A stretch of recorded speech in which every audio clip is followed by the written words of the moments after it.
Рахмет, Ерлан Жақанұлы. Сұрағым өнеркәсіп және құрылыс министріне. Ауыл халқын біздің жүн мен теріні игілігімізге жарата алмағанымыз өте қынжылтады. Ауылдарда малдың терісі мен жүнін қабылдайтын орындар болмағандықтан, тері шикізаты далада шіріп, бекерге ысырап болуда. Оны өңірлерге барған кезде өз көзімізбен көрдік. Мәселе көтергелі біраз уақыт болса да, өкімет тарапынан қозғалысы жоқ. Біз қолда бар шикізатты іске жарату жолын табудың орнына оның жолын жауып әлекпіз. Жүн мен тері ішкі нарықта қажетсіз қалды. Себебі өңдейтін зауыттардың жағдайы мүшкіл. Шикізатты сыртқа шығаруға да мүмкіндік берілмеді. Тері шикізатына біресе кедендік баж салығы қойылды, біресе шекарадан шығаруға тыйым салынды. Тері өтпегендіктен фермерлер жылына 30 миллиард теңгеге дейінгі кірістен қағылып отыр. Ауылда малмен күн көріп отырғандарды ескерсек, бұл көрсеткіш еселеп артады. Оған жарамсыз қалған жүнді қосыңыз. Біз жүннен жылыту құрылыс материалдарында жасай алмадық.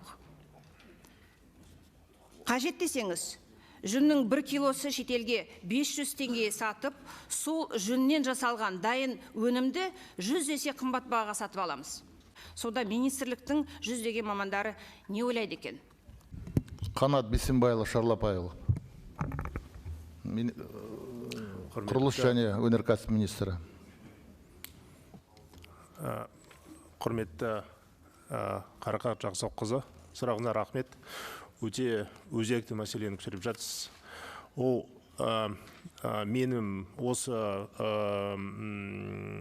оңай өндірістің саласын дамыту үшін, ол менің жеке қарауда. Айтқаныңызды дұрыс, мысалы елде 40 мың жүн өндіреміз, бірақ оны қайта өңдеу тек 20%. Оны бізге дамыту қажет. Оны біз түсінеміз. Екіншісіне мәселе тері, қарамаудың тері мәселен байланысты олардың 3-4 миллион тері аламыз 2022 жылда, бірақ өндіретін тек 22%.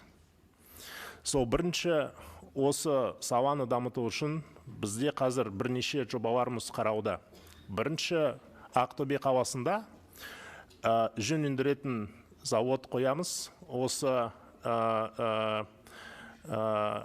жобаны келесі жылда іске асыратын боламыз. Ол Қазақстан елімізді жүн өндіретін 20%-ға дейін ұлғайтуға мүмкіндік береді. Екіншісі, Алматы қаласында түркі шетелден келген инвесторлар қатысуымен тағы тері өндіретін заводты ол іске асыруда қазір.